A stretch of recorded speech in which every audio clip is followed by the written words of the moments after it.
seconds out for a terrific new series of boxing videos. From champions of old to a current heavyweight king, these videos are full of action-packed boxing at its very best. Some of the meanest encounters from boxing history are in this cassette, aptly titled Grudge Fights.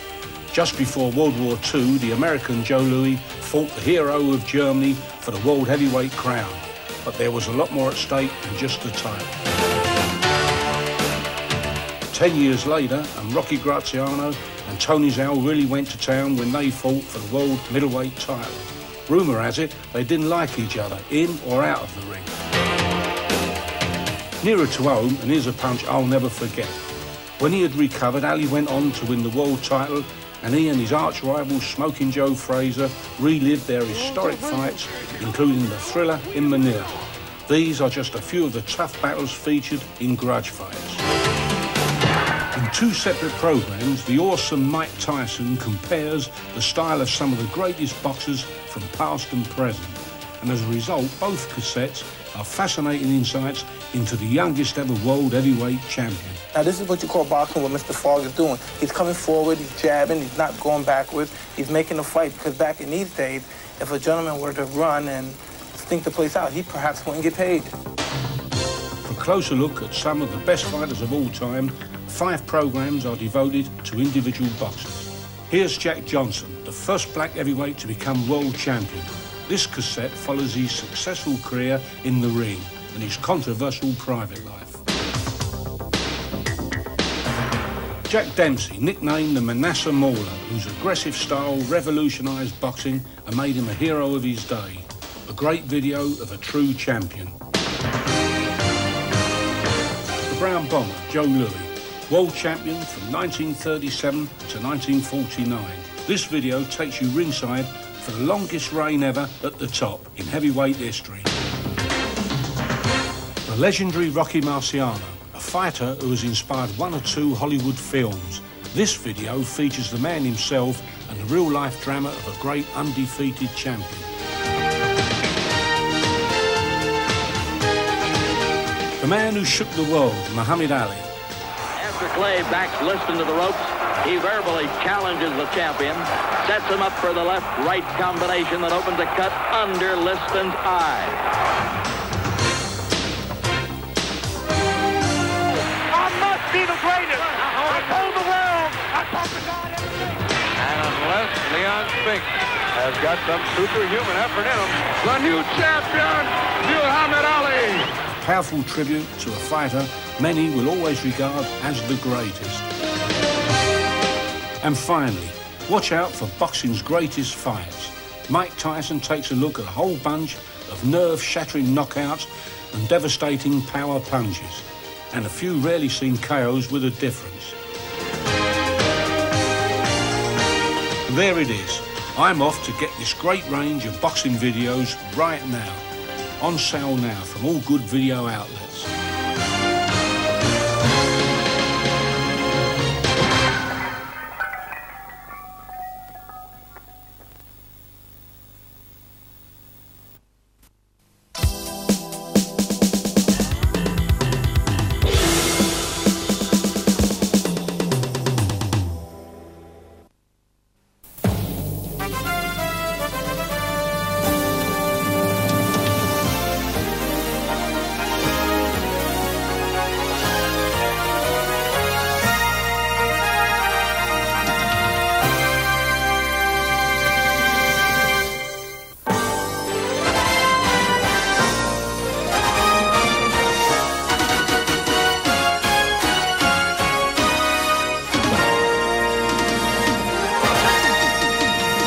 This is the legacy of Mike Tyson, possessed with one of the most devastating knockout punches in the history of the sport.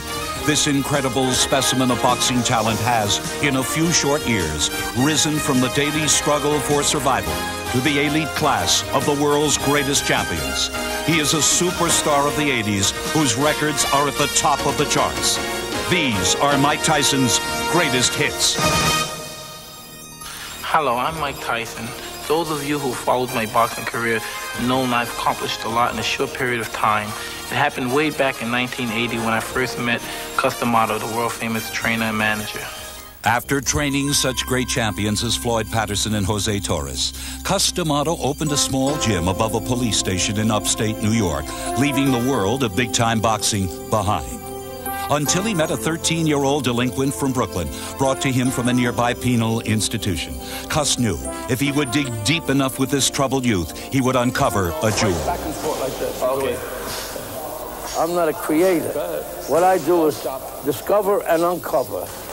See, my job is to take the spark and fan it. When it starts to become a little flame, I feed it. And I feed the fire until it becomes a roaring blaze. And then when it becomes a roaring blaze, I pour huge logs on. And then you really got a fire going. He had taught many boys the sweet science, sharing his large home in Catskill with them. But one boy in particular stood out not only in the ring, but in Cus's heart. When I was 14, Cus used to tell me about all this. We would talk about the old fighters or something, and then we go to another hour, we talk about girls. It was just like my big brother, was my father, talking about my father. Within 2 years of their meeting, the old professor legally adopted his rising star. Their destiny had begun. And Cus always strived. He said, you could be the champ, even at a young age. And I believed in him. I developed that kind of confidence in him. And we just made it, that was the destiny, no matter whatever happened. And he discussed times that he wasn't feeling well and he doesn't think he's going to be around.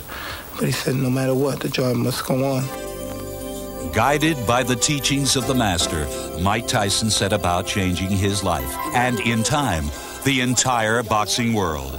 But you aim it here and bring the same hand. When he hits here, his life will bring it down. Even if he's got his life, bring it down, bang, over here. Bang, with the left hook here. When you get hit, bang, you get excited and your head comes up your hands. When you get hit, that's when you got to be calm. You got to be clever, you got to be smart, and not get hit. And when you're able to do this, you're a fighter.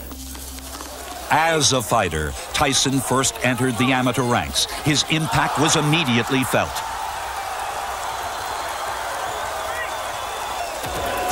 After a successful amateur career, Mike Tyson now stepped into the ring as a professional. It was a new game for the 18-year-old. He would be up against stronger, more mature competition. But he had trained for this moment, and he had learned his lessons well.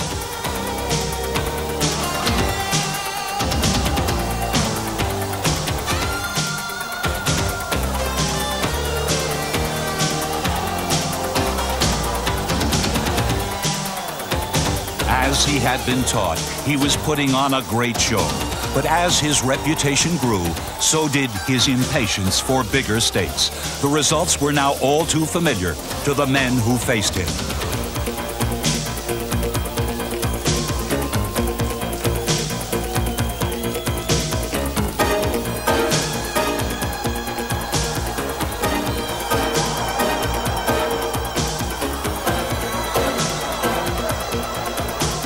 He fought like a seasoned veteran, stalking his opponents, choosing his punches well.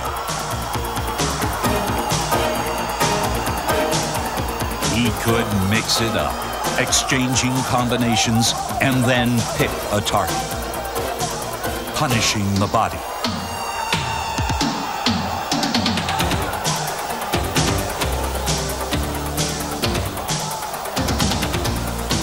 And if they made the mistake of getting up for more, launch a cannon to the head.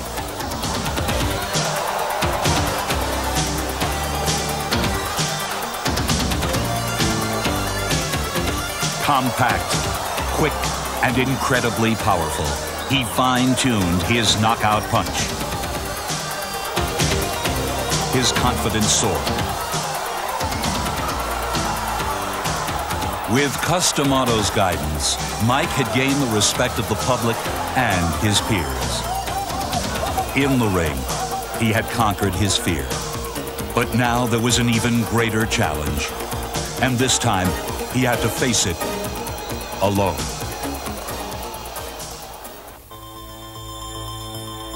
On November 4th, 1985, just 3 days after Mike Tyson knocked out his 11th straight professional opponent. Cus D'Amato died of pneumonia.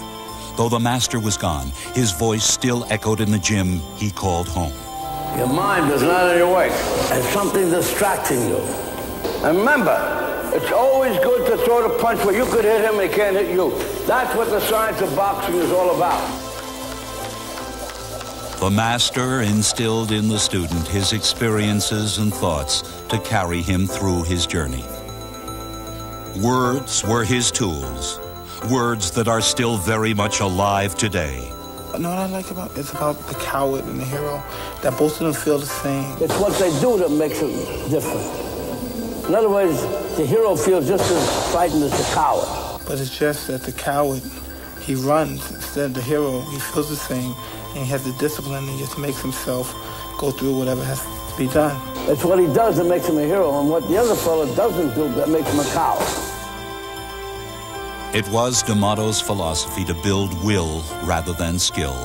With Mike, he had succeeded. He had bred in Tyson the heart of a champion, a heart that had other feelings as well. You know, it really is difficult because I did miss him a lot. But even besides, before, when Cus was around, I was always that way. I used to always keep things to myself.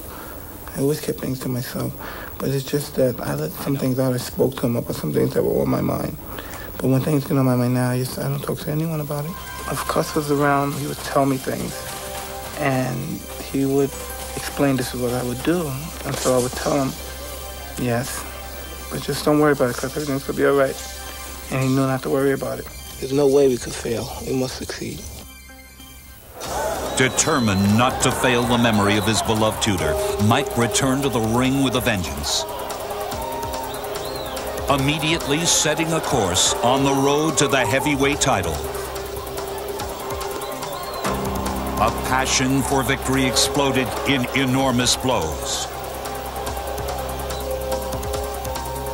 The pace accelerated as he met each new challenge head-on, steamrolling through the middle ranks of the heavyweight division, throwing some of the best punches many had ever seen.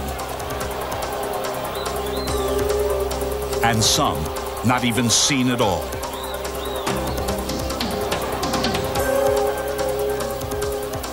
During the last 10 months of 1985, in his first year as a pro, Mike Tyson had knocked out all 15 of his opponents. And with the new year, the hits just kept on coming. Even when pushed into the middle rounds of a bout, he could unleash unbelievable combinations. Now reaching the critical point in his career, there was little need for worry. Mike Tyson had been properly prepared. His new co-managers had built the foundation along with Cus D'Amato by providing lessons on all the great old fighters from their extensive boxing library. At this stage, the late Jim Jacobs and partner Bill Caton developed Mike's progress. Our chief responsibility has been, over the last year, to pick the opponents for Mike Tyson. Nothing is more important than the opponents you pick for a fighter. The strategy was set to showcase Tyson at his best. When someone sees a Mike Tyson fight, we want them to leave the arena saying, when can we go see him again? We decided the time was at hand for the marketing of Mike with a technique that had never been used before, simply because video cassettes were never really available to a manager before. We prepared cassettes of all of Mike's fights and sent those cassettes with a covering letter to the top sports writers and top television personalities throughout the country. For Mike Tyson, the value of the press has been priceless, as one of boxing's most respected writers can attest. The press plays a very big part in the sense that if a promoter or manager knows how to use the press,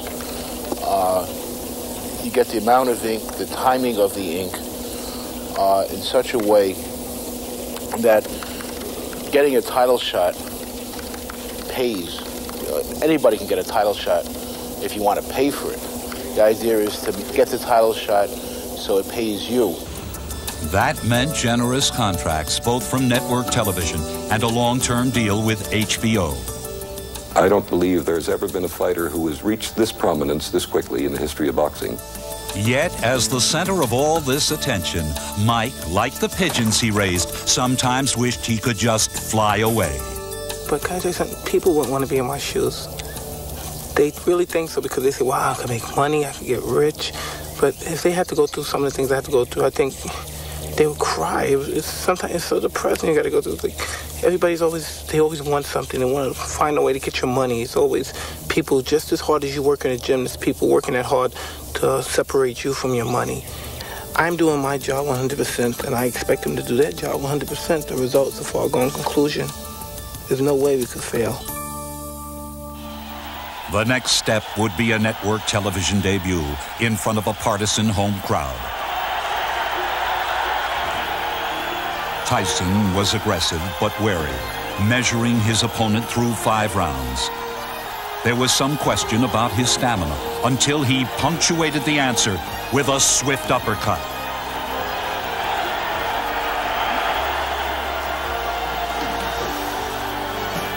Ferguson barely held on until disqualified for staying too often in the clinch. Mike Tyson had staged an impressive first effort for a rapidly growing number of fans. Nationally recognized as a legitimate title contender, this gladiator proudly displayed his trademark: black trunks, no socks, no robe. Now he would meet boxing's best, fighters with broad experience who knew how to neutralize his attack. Tyson worked with his other skills, patiently waiting for his moment.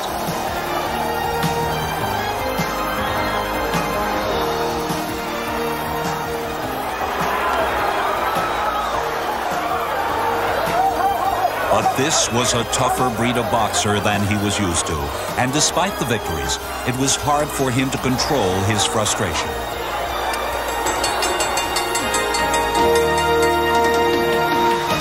Now, when he entered the ring, his opponents already had the book on Mike Tyson. You understand? Throw the 1-2 from the outside and tie him up. 1-2, tie him up. Don't fight him inside. Get him on the outside. Green just trying to tie Tyson up, and a couple of good shots by Mitch Green. His best rally of the fight right here. Look here. No. He's caught Tyson 4 or 5 times, and Tyson for the first time seems a little bit puzzled. Well, he's smiling. Tyson is smiling, but see, Green has those fast hands. Tyson said one time, he said, I understand anatomy. Here again. Oh, what a left hand. Tyson enjoyed silencing his critics with another win. And going 10 rounds, I'm telling you, it's fun. I'm having a good time in there.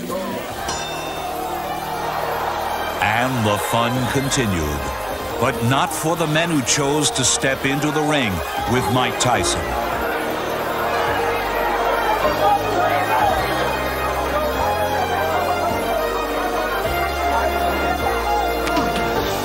Theirs was a different fate. One that came all too swiftly.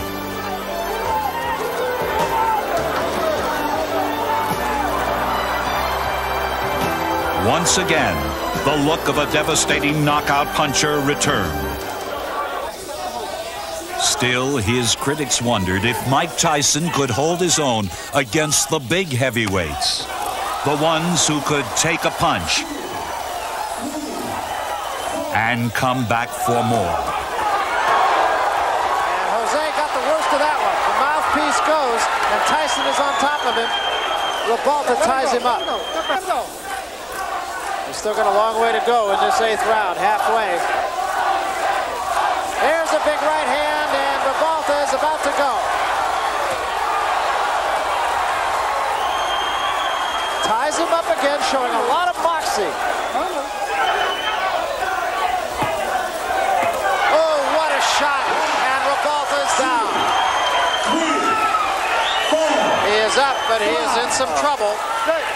Oh, he's seriously hurt this time, though. Hey, how you doing? You want to continue? Yeah, okay. Oh, so do you want to continue? He said, yeah, hell yeah. That's a fighter. And that's it. With another knockout in his next fight, he had completed all the lessons. Mike Tyson was ready to graduate. Now I was ready to challenge for the heavyweight title. A lifelong dream was about to come true. The only person standing in my way of the title was Trevor Berbick. After defeating Pinklin Thomas for the WBC title 8 months earlier, Trevor Berbick was determined to keep his prize. But someone else had other ideas. Despite some impressive measurements of his own, Tyson gave up a distinct height and reach advantage to the champion. In the ring, however, he measures things differently. It's to my advantage because most fighters are used to fighting opponents 6'3", 6'2", the average heavyweight. And I feel that I use it to my advantage because I move my head, I'm very quick, and I'm low to the ground, and it's very difficult to hit me. I get a lot of leverage for my punches. And it doesn't matter if I punch up or straight or down or around. I have good leverage. Jabbing is all to do with timing. If you throw your jab at the right time, you could be 5'6", and I'll jab a guy 6'4". When I was younger, I used to always say, God, I'm just a midget. I'm never going to grow. I'm never going to be anything because I'm too short to do any kind of sports, anything. But then, I started believing in myself, and things worked out right. And the way things worked out brought him here. This is the main event of the night. 12 rounds of boxing for the WBC Championship of the World.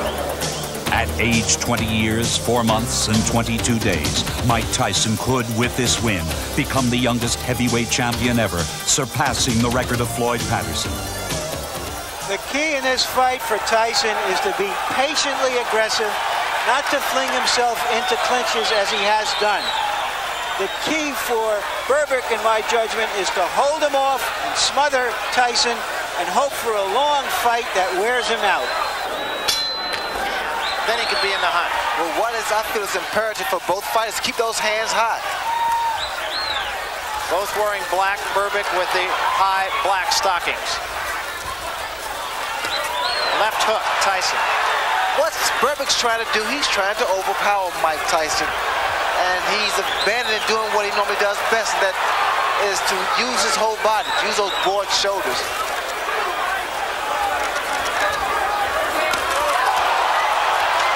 That was a big right hand by Tyson.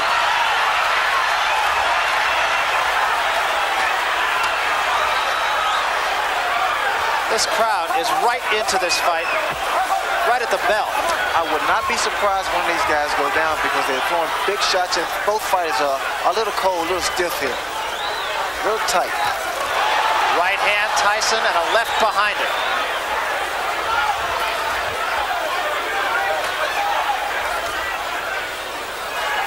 Berbick, as he told us he would, trying to go to the uppercut, so far ineffectively.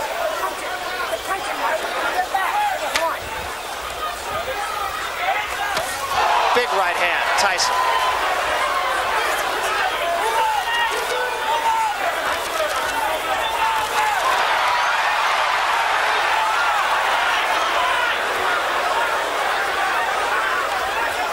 Tyson has to be patient, as Larry stated, because he's fighting a guy that's been in the ring with top caliber fighters. So he knows how to get a breather and get that second wind going. Another big left hook by Tyson. I mentioned this earlier, but Tyson's punches even sound different than most heavyweights.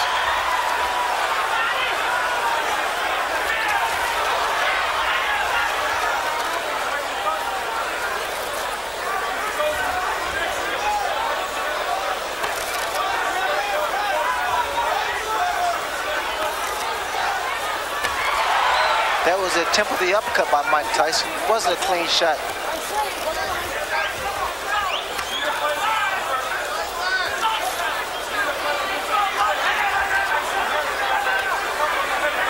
Trevor appears to be trying to keep Tyson backing up, making him fight his fight.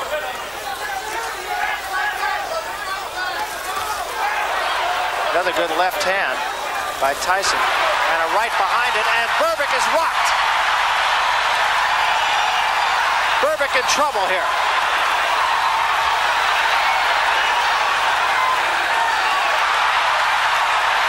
Berbick just trying to get through the round. He's hurt, no question.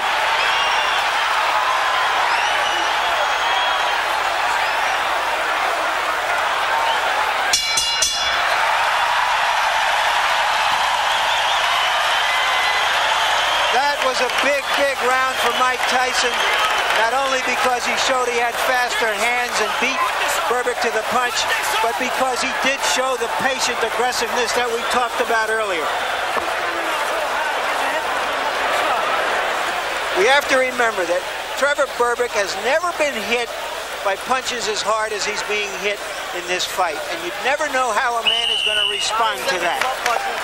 Stay very calm. Look to place the body shots first, then the head. Look, great round. Go this way. Tyson is everything that people could have hoped for in that round. Trevor Berbick, we should point out, has been down twice. There's another big shot by Tyson. Berbick in a heap of trouble. Down he goes. The punches are coming in such a succession that Berbick can't deal with them. They're short, powerful, devastating punches.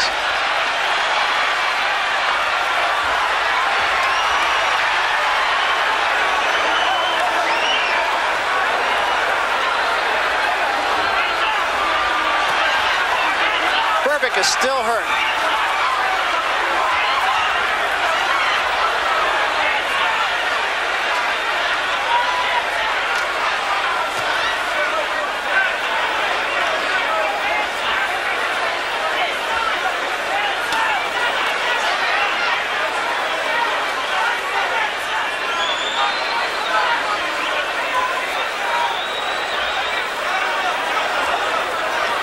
Trevor Berbick still seems to be not on solid legs at all here, Ray. Well, again, you notice that my man is being patient. Tyson's being very, very patient, which was a big concern from a lot of other boxing people. He's being patient against a guy that has a great deal of experience. He's not wasting any punches. Trying to tie Mike Tyson up here, just kind of hang on and get the cobwebs out.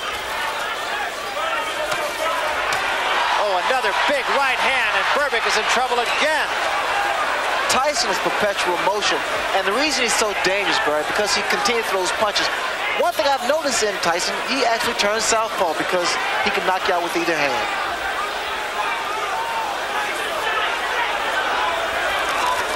He has good leverage because he keeps his balance. He missed with that uppercut, but didn't miss by much.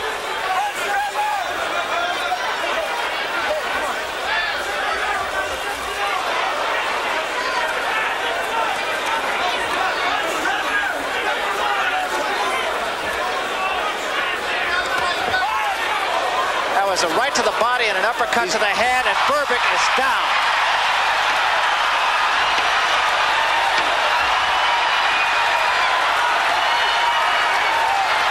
This one is going to be over, I believe. It's over. That's all, and we have a new era in boxing. See, we understand the punching power of Mike Tyson. All you have to do is watch this replay, and Trevor Berbick has a very durable chin. He has never been hit that hard, that often by any fighter.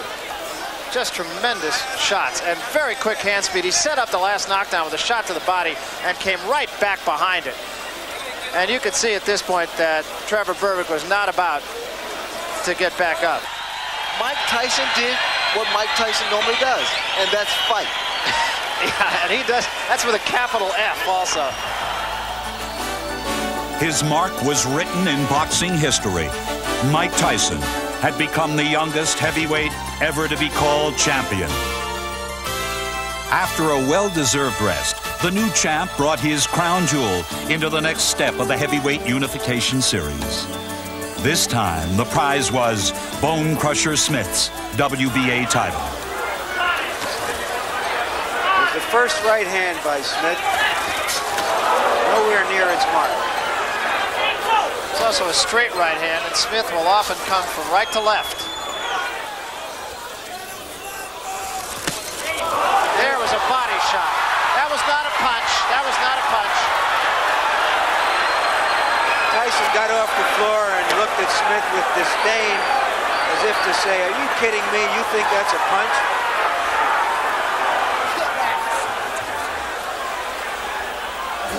Maybe his game plan, well, he thinks you're going to get tired, maybe. You just show him that you ain't going to get tired. You understand? Spit it out.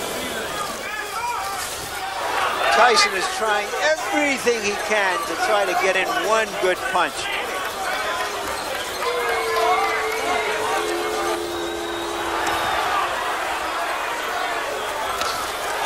There was a right hand by Smith. That actually backed Tyson up. That was the best punch of the fight. We thought we would see that in the first 10 seconds, not in the last 10 seconds. And it is over. It was too late, it was too little for Bone Crusher Smith. With this victory came Tyson's second heavyweight title. Pinklin Thomas, once holding a crown of his own, would be next to try and dethrone boxing's newest prince. But against this man, first he would have to survive. Will self-preservation kick in for Thomas, or will he come out trying to win this fight? Took a deep breath before the opening bell. Not a bad idea against Mike Tyson. Tyson is a 6-to-1 favorite. Tyson starts out with the right hand. Well, you notice there's a much more aggressive Mike Tyson than there was with Bone Crusher Smith. You notice that what happens inside here, we see some clinching. That's what exactly Bone Crusher Smith did. But inside, you may see that Mike Tyson still works. He still throws punches. He's not giving Thomas a chance to unload that jab. What Angelo Dundee wants Pinklin Thomas to do is give him angles. Don't stand directly in front of Mike Tyson, because you see here, Mike can throw punches from either angle and with a lot of power. Yeah, Dundee said Tyson is a two-beat fighter. What he means by that is he comes in, he feigns left, he feigns right. There's a big left hand by Tyson, but Thomas is all right. You know why Tyson's able to nail so many guys is because he doesn't throw one or two punches. He throws a series of combinations, and one of those punches is going to land. The left hook there. Beautiful left hook. He has just not let Thomas uncork the jab. He's on top of him before Thomas could let the jab go. Well, I stated earlier, the key to this punch for Pinklin Thomas is the jab. He has not thrown the left jab to keep his man off balance. You see that it breaks your rhythm. The jab breaks the rhythm. Another big left hand. Thomas is hurt. 50 seconds left in the round. Long way. There's the uppercut.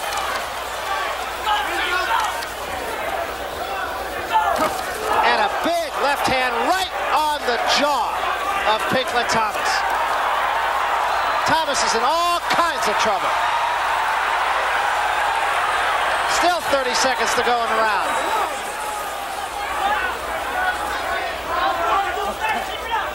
You see that jab? You see, again, it keeps him off balance. And now makes him reach. He's also starting to go side to side pretty well, too.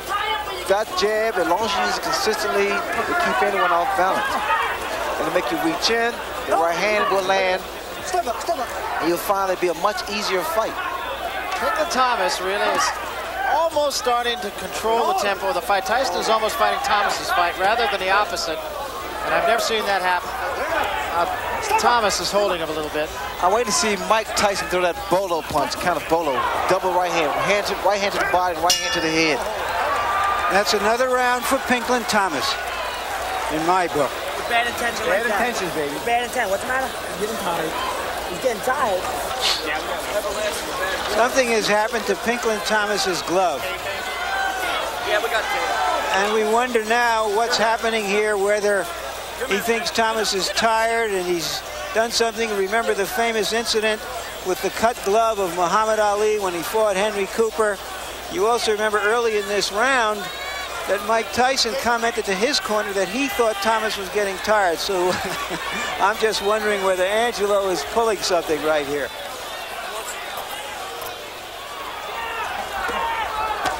And a left hand, and that staggered Thomas. And a right hand behind it. Thomas in trouble again. And now Tyson moves in for the kill. Two uppercuts and a left hand. Thomas trying to hold on.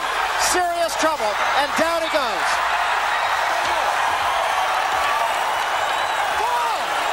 5, 6, 7, 8, 9. It's over.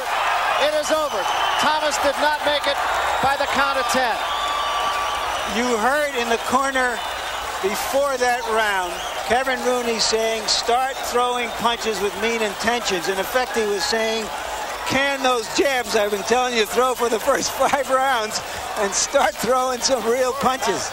And when he did, he did. This convincing victory led to the culmination of the 18-month-long series to determine the undisputed heavyweight champion of the world. In the final event, Tony Tucker matched his IBF crown against Tyson's WBA, WBC titles. I was expecting Mike Tyson to jump right on Tony Tucker. Tucker, I had figured that he should at least tie his man up, try to frustrate Mike Tyson.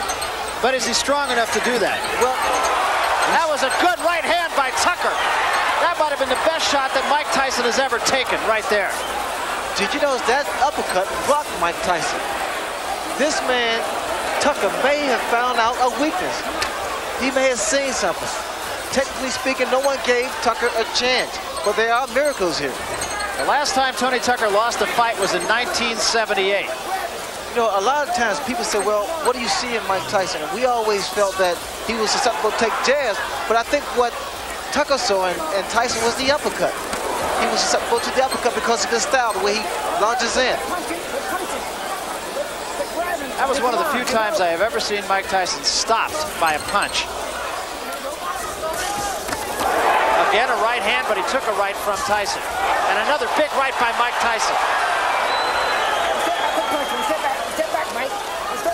Did a very good first round for both men, and particularly for Tucker.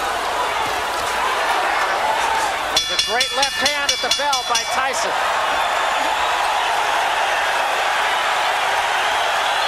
Well, Tony Tucker is a 10-1 underdog. He wasn't 10-1 in that round. You gotta go to the body first. Just like that in the end, you start to pick it up a little bit. You gotta come alive a little bit. You understand me? How you feel? Right there in the end, that's the way you gotta fight that. You gotta go to the body first, then up to the head. Don't look for the one shot to the head. Go to the body. Body first. Now let's see the uppercut almost immediately after the bell. He follows a right with a left and rocks Tyson. The first time we've ever seen Tyson really rock back like that.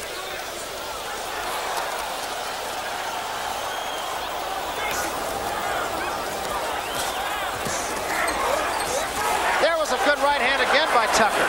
In close, catching Tyson on the way in. He's finished with the left hook, Barry. Let's get back. Crowd booing the tactics of Tony Tucker, but I'm not sure. You don't disagree with those I don't tactics. disagree at all because Tony's been tying his man up. There was a good right hand by Tucker again. But they're uppercuts, Barry. Do you notice they're uppercuts? Again, he's tying his man up.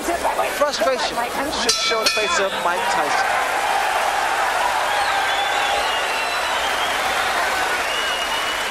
There has to be concern now in Tyson's corner. This is the most competitive fight he has ever been in. On one punch at a time, he makes you miss it, then he pops it at one time, you understand? You got to take the knee, take the initiative. When you hit him to the fight, push him off, don't grab him. Push him off and attack him. But through the middle rounds, the attack faded, and Tyson's time had come. There was a big left hand. Tucker says, no, I'm all right. I'm all right.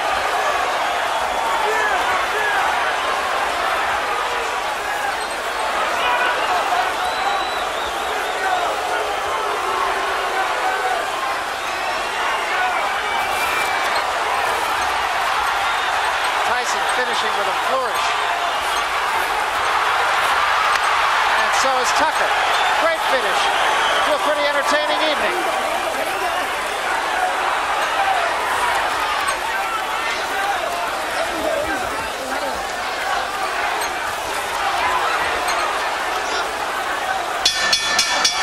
It's over. Well, Tony Tucker talked the talk and walked the walk. And Mike Tyson walked, now with 3 championship belts. The first undisputed heavyweight champion since Leon Spinks beat Muhammad Ali. But Tyrell Biggs was one man that many thought might have the right stuff to strip the champion of his crown. 3 questions that Mike Tyson really has to answer. Can he cope with a clever boxer? Can he survive a heavy puncher? And can he persevere when he's hurt? You notice right from the start, Tyson is applying the pressure. trying to slow his man down. I'm seeing more jabs from Mike Tyson than I've seen in the past. I see a lot of movement on the part of Tyrell Biggs. Good lateral movement. Those hands should be up a little higher because, again, the hand speed of Mike Tyson is very good. You have said that Biggs has to go side to side to win the fight, Ray. Go side to side. Give your man angles.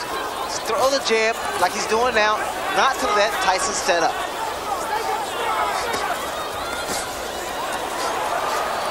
Tyson also said that he has found a pattern in Tyrell Biggs that he feints to the right before the punch actually is thrown. Well, whatever he does, the fact that Tyson has to set up to get that kind of leverage. See, a good snapping jab is very effective. Whether or not Biggs can keep this up is yet to be seen.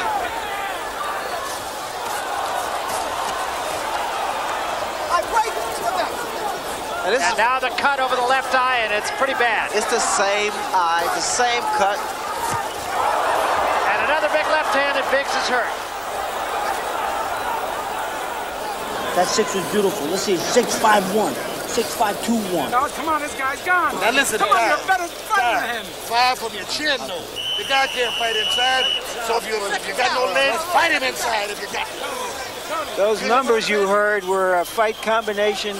Customato, the mentor of Mike Tyson, used to put numbers on the different fight combinations, and Kevin Rooney is Tyson's disciple.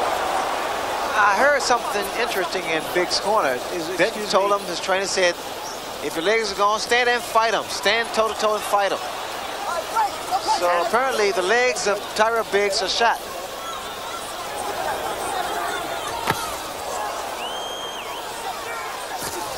Oh, that was a tremendous left hand. 4, 5, 6, 7, 8, 9.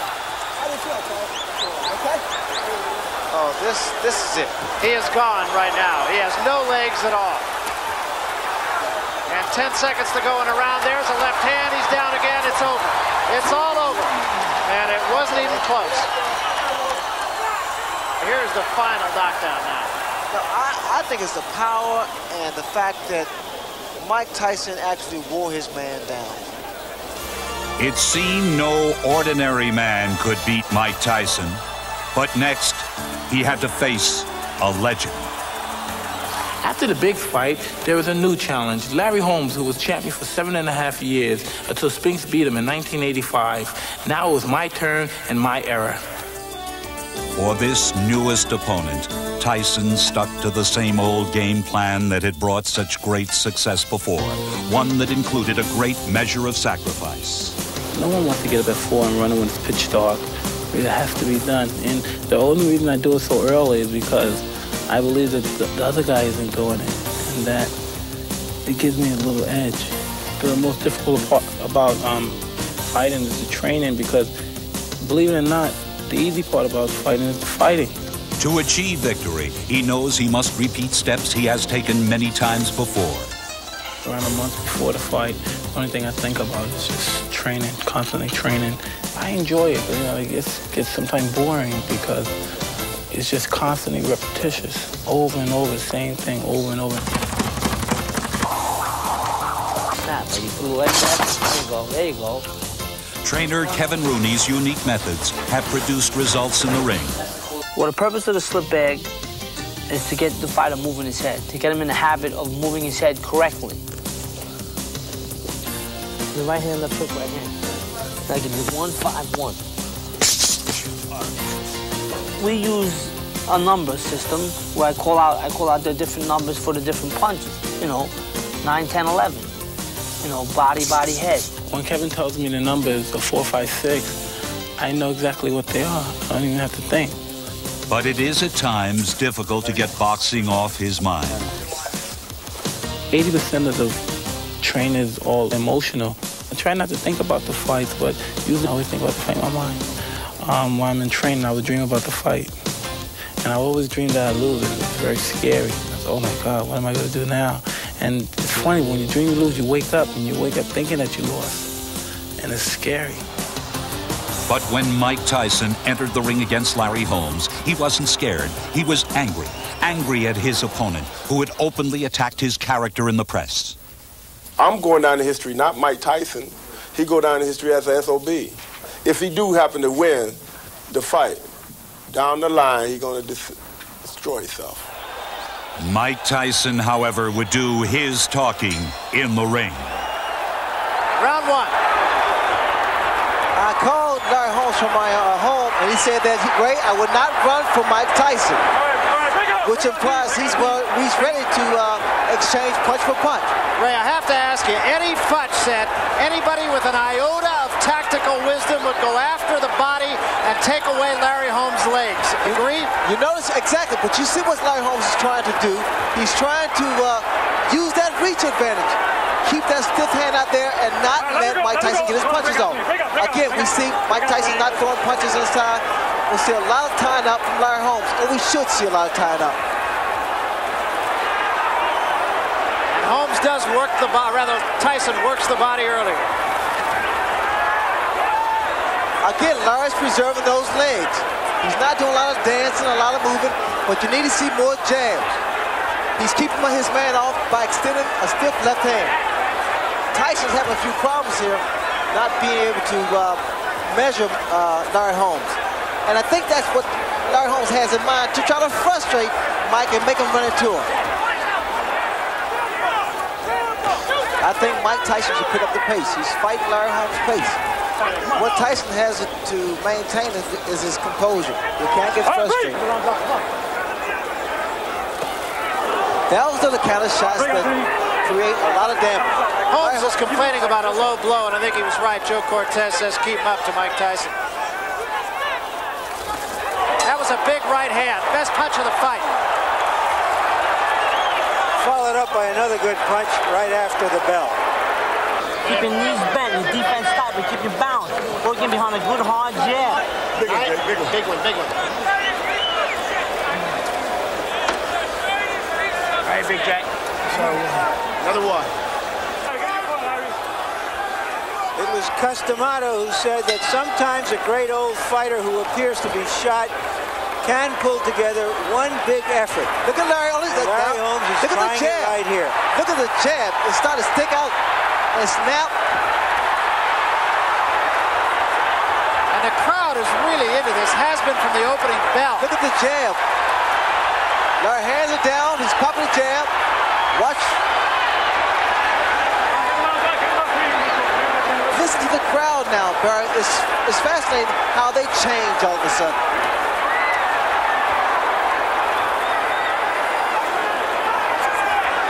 I seem to hear that same kind of reaction, I think, in another fight out in Las Vegas not too many months ago. Oh, yeah, people change their mind because all of a sudden Larry Holmes is putting up a pretty good fight. Well, we talked about the fact that Holmes one day said he would jab and the next day said he'd use his right hand and an uppercut. He's done both. Larry got hit by a left hook, Barry, because he stood straight up and wasn't moving and didn't have his hands up. And that's going to happen time and time again. He cannot afford to do that. Like here, for example, he must tie his man up.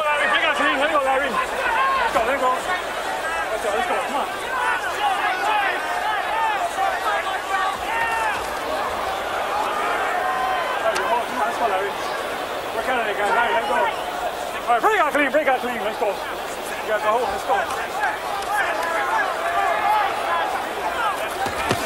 That was a right hand, and down goes Holmes from a crashing right hand. The old Larry Holmes would always get up and fire back.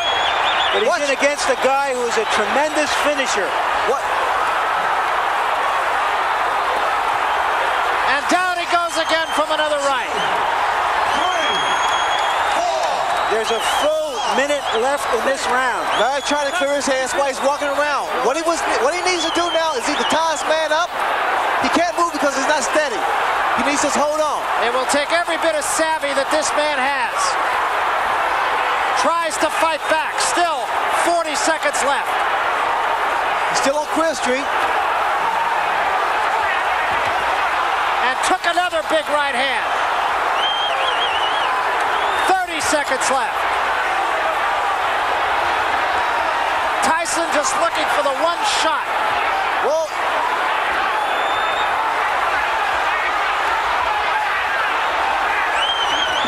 15 seconds left.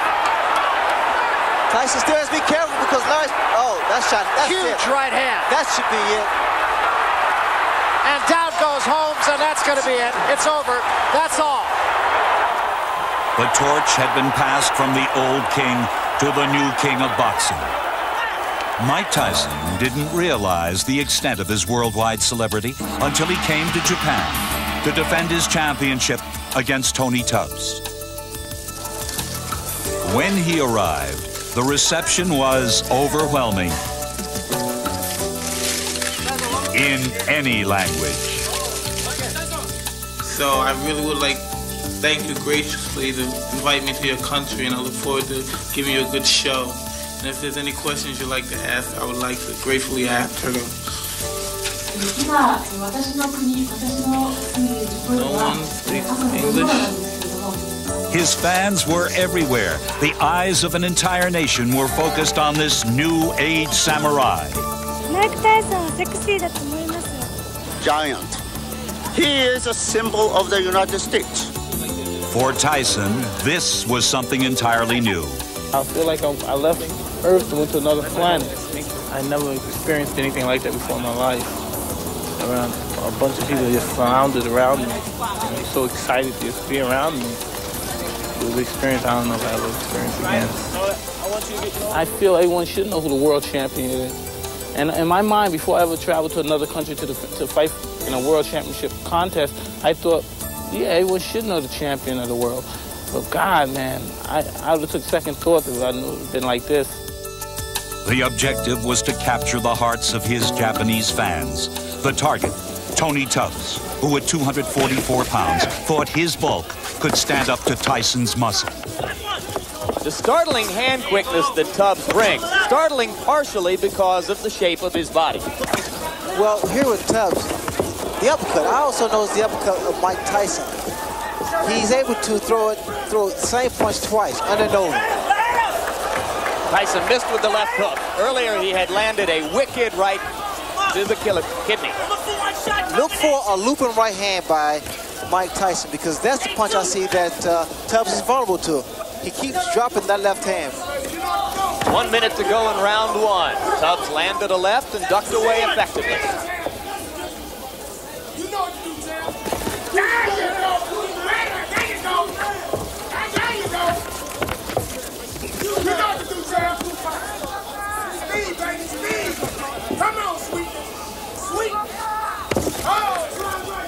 What Tubbs needs to be doing now, he needs to throw 2 and 3 jabs to kind of break the rhythm of Mike. Because what's happening, Tyson started to set up. You need to break that rhythm with a jab. Tubbs throwing the uppercut. A lot of people think he will have to be effective with that punch because Tyson comes in constantly. Well, Tyson also lunged in with an overhand right there, and that's one of the mistakes he makes. 10 seconds to go in round one.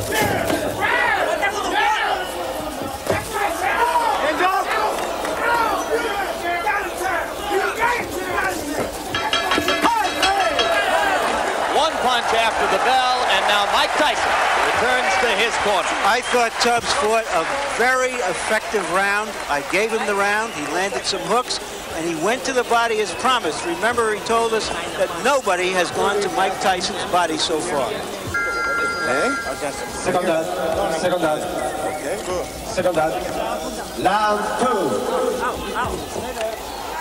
The talking in Tubbs' corner was done by trainer Odell Hadley. So now Hadley and Rooney have had their minute, and round two begins. Tubbs keeping that right hand up because of the left hook of Mike Tyson. But also, you notice now you see a much more relaxed Tony Tubbs. So now his punches are being more fluid. Look at Tyson with the rapid-fire 3 jabs in a row. Something new within the past year. Well, Tyson is starting to improve each time he steps into the ring. But what I see here in Tubbs is pretty much trying to get range so he can drop his right hand, because in his corner they told him to drop the right hand. The left hook lands, but he needs to come back with the right hand.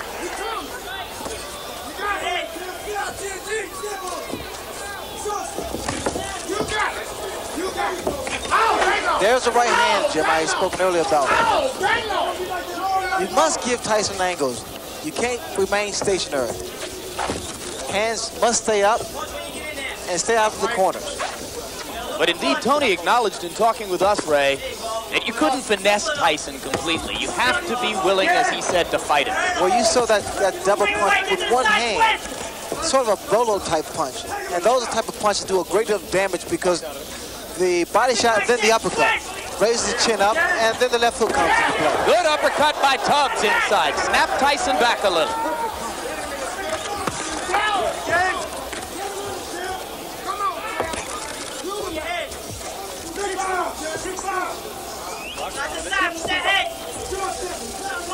Tubbs has to be very careful. You notice he put both feet together, and that's easy to be knocked down or knocked off balance. He's trying to use his additional weight. Coming up on a minute to go in round 2. Tony Tubbs so far appears in no way intimidated by Tyson's fury, as have so many of his opponents. Good left hook. Good combination by Tubbs.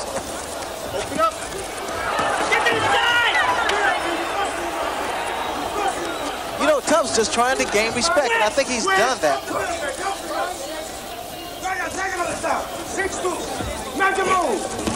Good left by Tyson.